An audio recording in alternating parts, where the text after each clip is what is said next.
Okay, welcome to Western Civ II today, March 25th. Um, Yesterday, we kind of got into the early part of the 19th century when we started talking about Napoleon, but really this unit's supposed to end in the 18th century, so we kind of need to take a step back. And we've kind of talked about the important and famous people and events, but we haven't really talked about the average person, what's going on there. And so, what I want to spend some time talking about today is 18th century European society. What was it like for the average person living their regular life in the 1700s? So it seems that every day you hear talk about the economy, especially in the times that are going on now. What will this do to the economy? In the news, at the office, on the bus, the economy's health and its fluctuations are on everyone's lips. And this was not always the case, of course, believe it or not. Globalized business and the Wall Street Journal have not always existed. Some of the trends and factors which made these common parts of our everyday life were created in the 18th century, largely due to the Industrial Revolution. But the Industrial Revolution was not simply created by a few old guys deciding to build some factories. The Industrial Revolution required basic and widespread social, demographic, and cultural changes in order to create the conditions necessary for the growth of heavy industry. And today we're going to examine these factors and changes in 18th century European economies and society. And we'll start with the demographic and agricultural revolution. So first of all, in the 18th century saw a massive growth of population in Western Europe. From roughly 1700 to 1800, the population nearly doubled. From approximately 100 million West Europeans at the beginning of the century to approximately 190 million by the end. Now, people, though, didn't just begin having twice as many babies as before. The birth rate only rose by a fractional percentage, not nearly enough to account for this population explosion. So what was it that created the population growth at that level? And though the topic is still hotly contested in historical circles, a lot of historians think that the dramatic drop in the death rate was the root cause of the population growth. In other words, people were living longer. That's why the population grew. And this was likely due to the fact that no major famines or plagues are reported in Europe in the 18th century. And these two things have been the major checks on population in prior centuries. And this is also, as you may recall if you've taken any of my economics courses, when Thomas Malthus wrote his famous treatise where he laid out a Malthusian catastrophe of disease, war, and starvation, checking the population, but questioning why it had not been done so as of yet. Though part of this was certainly luck, one cause of the decrease in famines was the agricultural advances, which also took place in the 18th century. After all, someone had to feed all these extra people. Agricultural improvements such as crop rotation, advances in field irrigation and drainage technology, and widespread use of natural fertilizers enhanced crop yields and produced hardier vegetables for people to use. Additionally, the introduction of American plants and crops, such as the potato and the tomato, to European farms and markets, diversified the European diet and introduced new nutrients to both Europeans and the soil, particularly for the poor. Tomatoes, very easy to grow, they multiply, there's hundreds of different uses. Potatoes, do you realize if you just add a little bit of a dairy to potato, that it contains all the vitamins and nutrients necessary in a daily intake? So the potato is a super versatile crop used by poor people throughout Europe, particularly you might think Ireland, Germany, societies that still enjoy a great deal of potato dishes. So partially as a result of the European colonies in the Americas and the new crops, materials, and perhaps more importantly, gold and silver that flooded into Europe, the general focus of European trade shifted from Southern Europe to Northern and Western Europe. In other words, Italy started to lose its monopoly on trade in the Mediterranean because the trade was now focused as going across the Atlantic. And so places like England benefited a great deal and became very commercially successful. Indeed, prior to the discovery of the Americas, the main focus of European trade was the Mediterranean because the markets of Genoa, Venice, and elsewhere were Europe's main gateway to the goods of the Far East. As colonialism of the Western Hemisphere became more profitable and enriched its main actors like Great Britain and France, the economic might of these countries grew at the expense of the states of Southern Europe, like Spain and the Italian city-states. By 1800, this slow transformation of the last few hundred years was complete, with Great Britain owning the largest navy in Europe and the economic capital of Europe arguably in Holland rather than in Italy. So the northwestern states of Europe were also much better poised to take advantage of the emergence of free markets, which occurred in the 18th century. And though this trend was also very slow to pick up steam, there was no one point where all of Western Europe embraced free markets. By 1800, free markets were just an important facet of European economic activity. And if you wanted to be economically viable, you had to free the markets some. So they were spurred by the classical liberalism espoused by the leaders of the Enlightenment.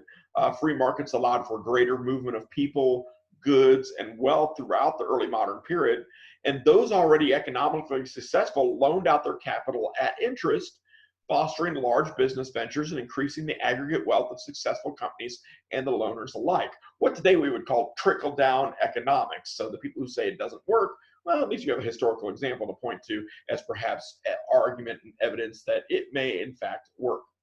So the virtue and theoretical framework of these free markets was worked out in Adam Smith's landmark work, The Wealth of Nations, which was published in 1776 in England. So all these factors helped foster the early years of the Industrial Revolution in the second half of the 18th century. And like the other trends discussed in this lesson, the Industrial Revolution did not have a eureka moment where people said, you know what if we built a factory? It was the culmination of decades of technological innovation taking place at the same time as important societal and demographic trends. And without the increased European population, early industrialists wouldn't have no one to man the innovative machines of their factories because everybody would still have to work on the farm. And so this excess population, the increase in technology leading to factories, they're all intricately tied together. And without one of these, it's like a three-legged stool. You take one of the legs away and the whole stool is going to fall down. So though population was key, technological innovation was the real driving force behind the Industrial Revolution. Early machines and other innovations in technique improved productivity and economic processes, which had previously been done in homes by single people or families in what we call cottage industries. If you wanted to sell dresses, well, mom might sit there and make a few dresses a day with her loom or whatever and sell those, but it wasn't widespread for a mass market. For example, the spinning jenny, first devised in the 1760s in England, allowed one worker at the machine to weave approximately 8 times as much wool as someone spinning wool by hand. So your mom making those dresses, 8 dresses a day, I think I use as the example. The spinning jenny allowed that to, triple, double, by factors of 10 sometimes what you could produce and then offer on the mass market. Furthermore, innovations in separate industries often made even greater production possible. For instance, while the spinning jenny created the possibility of increased wool production, the cotton still had to be produced and gotten to the jenny and then taken to market. Now, luckily for early industrialist weavers, James Watt's and other innovations in steam engine and locomotive technology greatly reduced transportation times and made high volume economics possible. So even if you had the spinning jenny and could produce, let's say, 100 dresses a day instead of 8 or 10, well, you had to get them somewhere to sell. And before horseback carriage, that was a long time. But with the train, you could get it there in a couple days, sell it, and have the capital returned to you. Now, pop culture seems to change yearly, in today's age. One year, one actress and fad is in, the next some singer and change of fashion is in, and the others are out. What is stylish and what is not each year is often determined by and reflective of our society, and it was no different in the 18th century. And even though it seems like a completely different world, what was popular in the 18th century was also reflective of the changes that were taking place in 18th century society. So the makeup of society at this time was changing, but there was still opposition from the rigidly hierarchical established powers of the day, the nobility and the church, basically. They're sticking to the old ways because that's the way they have power. But there's lots of up and coming businessmen who are also rich, who want a say in the government, who want a participation in the power. And indeed, despite some changes at 1800, the nobility and traditional landed aristocracy still held the political power in most of Western Europe. In addition to largely being the sole holders of political power, the nobility of the 18th century held the vast majority of the region's wealth as well.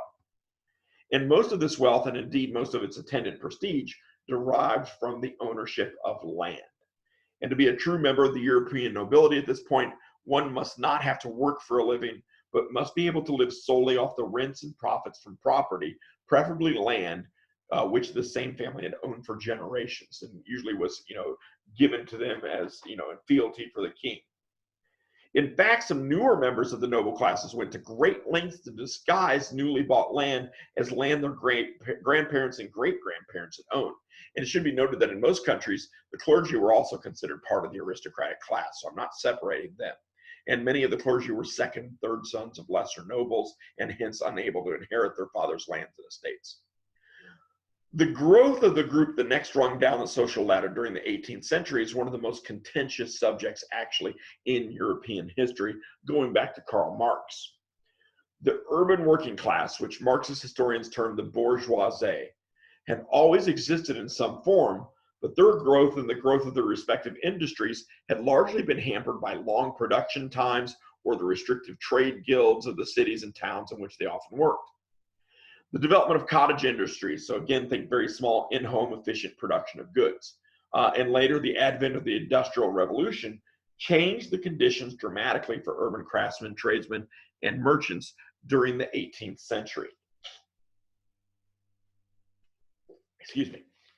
And in addition to better technology, which decreased production times for their goods, portions of Europe gradually embraced free markets, which allowed goods, people, and most importantly, wealth to be more easily transferred.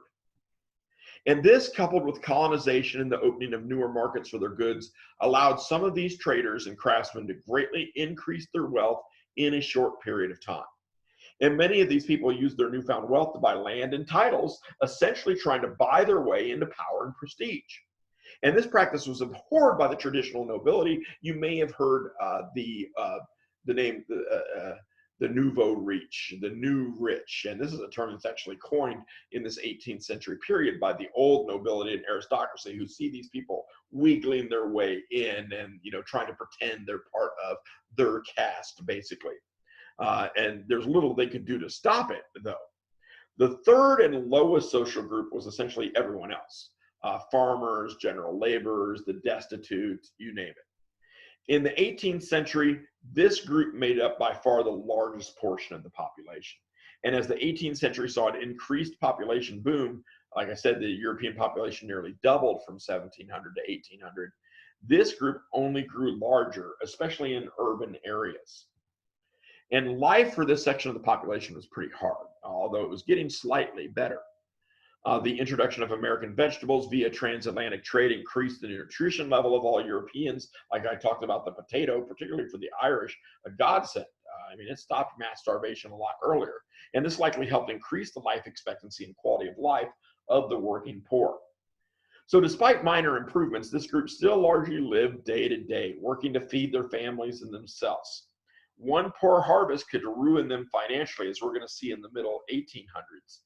Depleting what little savings they had. And this reality gave women more latitude to participate in the public sphere because they often had to help in the fields or find work outside the home to support the family. And though this happened, it was not ideal. Women, if the family could afford to, were still expected to live a largely domestic life. And starting a trend that somewhat continues today, the expectation if they worked outside the home was also to still participate and work in the home doing the domestic chores. So the working poor was entirely shut out of the political order, even in countries like Great Britain, where a representative assembly played a prominent role in governance, the parliament. The right to vote was often only given to landowners. So considering this makeup of 18th century society, it should come as a little surprise that only the aristocracy and some of the wealthier merchants had the time and resources to participate in popular culture. When you have to live day to day, you really don't have time to worry about what artist or who is what or what's the best clothing, fashion. You're focused on living.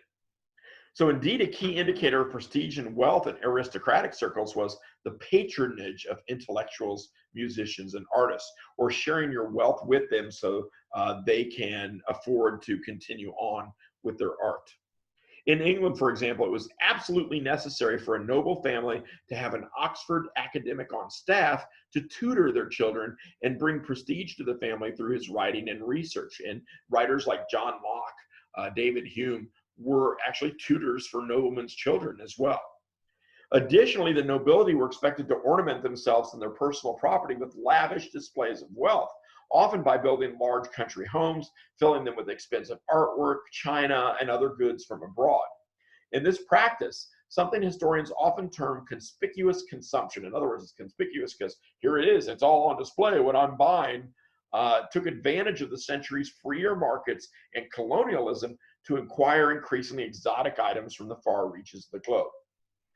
Now, one of the main cultural pastimes of the nobility was, much as it is today, music. Obviously, they didn't have recordings then, so if you wanted to hear good music, you had to either bring musicians to where you were or go see a concert. And the increased wealth of the period in both the aristocratic and merchant groups fostered the sponsorship of classical musicians and composers. And the century produced some of the more famous classical composers whose work is still known and played today. The opera houses and music halls of the era played work by Wolfgang Amadeus Mozart, Friedrich Handel, Ludwig van Beethoven, Johann Sebastian Bach, and many, many other names that you would recognize. High art also experienced a boom in the 18th century as the newly wealthy snapped up exquisite work by the masters of the period to adorn their country homes and city apartments. Indeed, one of France's greatest painters, Jacques-Louis David, was active during the French Revolution at the end of the century, painting some of the most iconic pieces of the period, including the tennis court oath and the death of Marat. So this is David's painting of the tennis court oath, where they're in King Louis XVI's indoor tennis court, if you remember, and the third estate is vowing not to leave until they've written a constitution. So you can see down at the middle of the painting there, you can see the three estates supposedly shaking hands and agreeing to rebuild France in the form of the clergy, the people, and the nobility. And notice it's the people who are in the middle bringing everybody together. And this is the death of Marat. Marat was a very famous revolutionary. He committed suicide as a result of a disagreement with Robespierre. And so you see him in the bathtub where he slit his wrist and is dying as he writes, a letter about, the people of France and the revolution.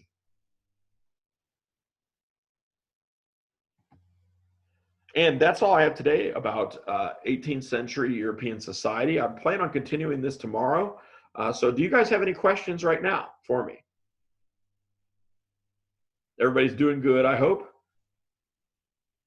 Well, if you need anything, again, please feel free to contact me. Go out and enjoy the weather today. It's supposed to be in the mid-50s, so it should be pretty nice maybe to get outside, stretch your legs, relieve some of the boredom. And otherwise, I will hopefully see you guys tomorrow. Just remember that the meeting code for Zoom is the same code as it was yesterday and today as you go on into the future, at least through April 7th. Otherwise, you guys have a good day. It was great seeing you, and I look forward to seeing you tomorrow.